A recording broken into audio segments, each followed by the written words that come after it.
बृहस्पतिवार व्रत की कथा। बृहस्पतिवार के व्रत की विधि।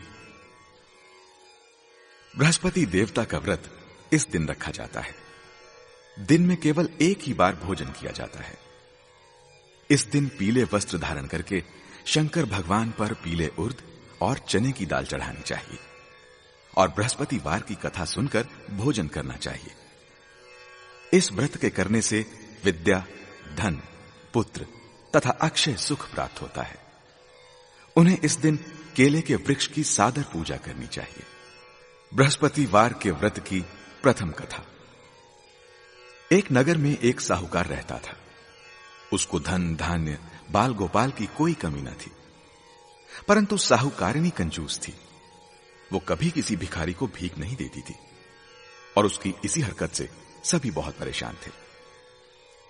एक बार ऐसा संयोग हुआ कि एक पहुंचे हुए सिद्ध पुरुष उस साहूकारिणी के यहां भिक्षा मांगने पहुंचे।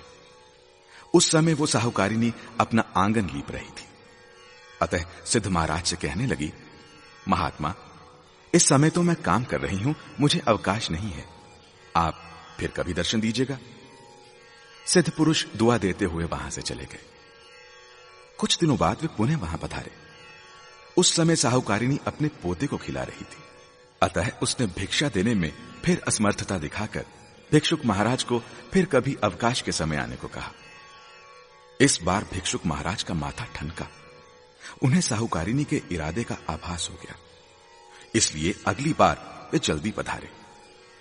साहूकारिणी उस समय भी घर के किसी काम में अपने को व्यस्त रखने की कोशिश कर रही थी। इस पर साधु बाबा चिढ़ गए। उन्होंने साहूकारिणी से कहा कि मैं तुम्हें कुछ उपाय बताता हूं। यदि तुम अवकाश ही अवकाश चाहती हो तो बृहस्पतिवार को देर से सोकर उठो। सारे घर में झाड़ू लगाकर कूड़ा एक ओर इकट्ठा करके रख दिया करो। उस दिन घर में चौका ना लगाया करो। भोजन बनाकर चूल्हे के पीछे रख दिया करो। शाम को काफी अंधकार छा जाने के बाद दीपक बत्ती जलाया करो तथा इस दिन भूल कर भी ना तो पीले वस्त्र धारण करो, ना ही कोई पीली चीज खाया करो। साधु महाराज के चले जाने के बाद साहूकारिणी बिल्कुल वैसा ही करने लगी। धीरे धीरे बृहस्पतिवार की उपेक्षा के कुपरिणाम उसके घर में उजागर होने लगे। इसके एक सप्ताह बाद वही साधु बाबा भिक्षा के लिए पुनः पधारे।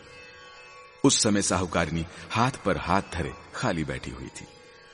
बाबा ने जब भिक्षा मांगी तो वह फूट फूट कर रोती हुई कहने लगी, महात्मा, मैं आपको भिक्षा कहां से दूं? अब तो घर में दर्शन करने के लिए भी अन्न के दाने नहीं है।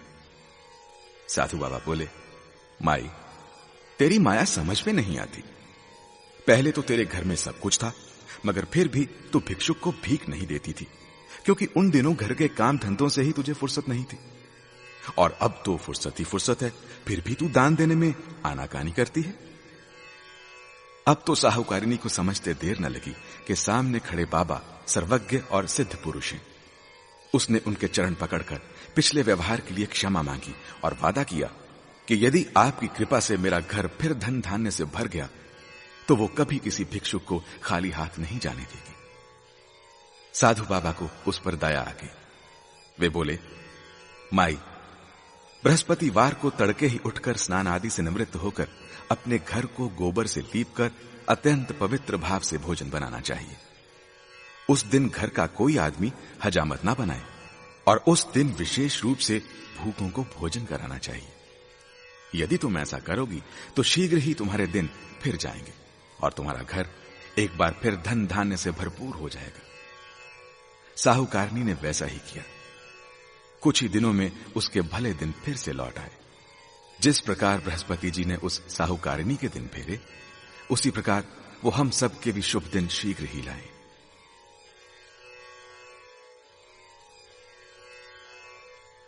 बृहस्पतिवार की द्वितीय कथा। काफी पुरानी बात है। एक दिन देवाधिदेव इंद्रदेव अपने स्वर्ण जड़ित सिंहासन पर विराजमान थे। अनेकानेक देव, किन्नर, ऋषि आदि उनके दरबार में उपस्थित होकर उनकी स्तुतियों का गान कर रहे थे। आत्म प्रशंसा सुनते सुनते इंद्र को गर्व हो गया। वे अपने को सर्वशक्तिमान समझने लगे। ठीक इसी अवसर पर देवगुरु बृहस्पति जी दरबार में पधारे।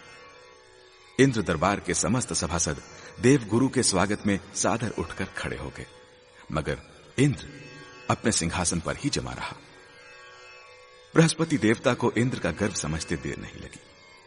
इंद्र की इस अवज्ञा को उन्होंने अपना अपमान समझा और क्रोधित होकर वहां से लौट आए। बृहस्पति देवता के लौटते ही इंद्र को अपनी भूल का एहसास हो गया। अब वो अपने किए गर्व पर पछताने लगे। उसने उसी क्षण गुरुदेव के चरणों में उपस्थित होकर क्षमा मांगने का निश्चय किया। बृहस्पति देव अपने तपोबल से इंद्र के इरादे को जानकर अपने लोक से दूसरे लोक को चले गए। इंद्र उनके लोक से निराश होकर लौट आया। उन दिनों इंद्र का शत्रु वृषपर्वा था। जब उसे देवगुरु की रुष्टता का ज्ञान हुआ तो उसने देवलोक पर चढ़ाई करने का उपयुक्त अवसर जानकर दैत्य गुरु शुक्राचार्य से परामर्श किया। दैत्य गुरु शुक्राचार्य को वृषपर्वा की बात जंच गई। शुक्राचार्य की आज्ञा और वृषपर्वा के नेतृत्व में दैत्य सेना ने इंद्रलोक को घेर कर ऐसी मार लगाई कि इंद्रदेव को छठी का दूध याद आ गया। हार कर वे सिर पर पैर रखकर ब्रह्मा जी की सेवा में उपस्थित हुए। उन्होंने इंद्र को त्वष्टा के पुत्र विश्वरूपा की शरण में जाने के लिए कहा। विश्वरूपा अपने समय का सर्वश्रेष्ठ ज्ञानी विज्ञानी ब्राह्मण था। इंद्र ने जब अनेक प्रकार से विश्वरूपा की वंदना की तो वे बड़ी कठिनाई से देवराज के पुरोहित बनने के लिए तैयार हो गए। विश्वरूपा ने पिता की आज्ञा प्राप्त कर देवराज का आचार्यत्व स्वीकार करके ऐसा यत्न किया कि देवराज को विजय प्राप्त हुई। वे पुनः अपने आसन पर आरूढ़ हुए। विश्वरूपा के 3 मुख थे। प्रथम मुख से वे सोमवल्ली लता के रस का पान करते थे, दूसरे मुख से मदिरा पीते थे तथा तीसरे मुख से अन्न जल ग्रहण करते थे। विजयी देवराज ने विश्वरूपा के आचार्यत्व में यज्ञ करने की इच्छा प्रकट की तो वे देवराज को यज्ञ कराने लगे।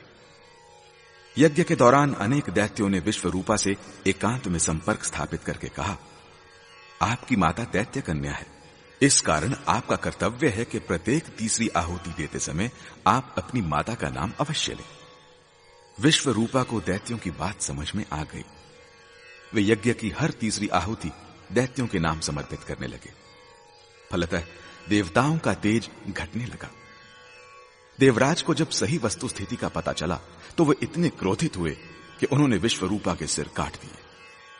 विश्वरूपा के मदिरा पीने वाले मुख से भंवरा, सोमवल्ली पीने वाले मुख से कबूतर और अन्न खाने वाले मुख से तीतर बना। विश्वरूपा की हत्या करते ही ब्रह्म हत्या के कारण देवराज का स्वरूप ही बदल गया। विश्वरूपा की हत्या का पाप बहुत भारी था। देवताओं के 1 वर्ष तक प्रायश्चित करने पर भी जब ब्रह्म हत्या का पाप न कटा तो देवराज ने समस्त देवताओं सहित ब्रह्मा जी की स्तुति की। ब्रह्मा जी को उन पर दया आ गई। वे बृहस्पति देवता को साथ लेकर वहां पधारे। दोनों को इंद्र और देवताओं पर बहुत दया आई। उन्होंने ब्रह्म हत्या के पाप के 4 भाग किए। उसका 1 भाग उन्होंने धरती को सौंपा। फलतः धरती में ऊंचे नीचे गड्ढे हो गए। तभी ब्रह्मा जी ने धरती को वरदान दिया कि ये गड्ढे अपने आप भर जाया करेंगे। पाप का दूसरा भाग उन्होंने वृक्षों को सौंप दिया, जिसके कारण उनका दुख गोंद बनकर बहता रहता है। ब्रह्मा जी के वरदान के कारण केवल गुग्गुल का गोंद ही पवित्र माना जाता है। पाप का तीसरा भाग यौवन प्राप्त स्त्रियों को दिया गया, जिसके कारण वे प्रत्येक मास अशुद्ध होकर प्रथम दिन चांडालिनी, दूसरे दिन ब्रह्मघातिनी और तीसरे दिन धोबिन रहकर चौथे दिन शुद्ध होती है। पाप का चौथा भाग जल को दे दिया गया, जिसके कारण उस पर फैन और सिवाल आदि आता रहता है। इसी के साथ जल को वरदान भी दिया गया कि तू जिस पर पड़ जाएगा उसका भार बढ़ जाएगा। इस प्रकार बृहस्पति जी इंद्र से संतुष्ट हुए और उनकी तथा ब्रह्मा जी की कृपा से जिस प्रकार इंद्र के पाप ताप कटे, उसी प्रकार बृहस्पति देवता हम सब पर कृपा करें।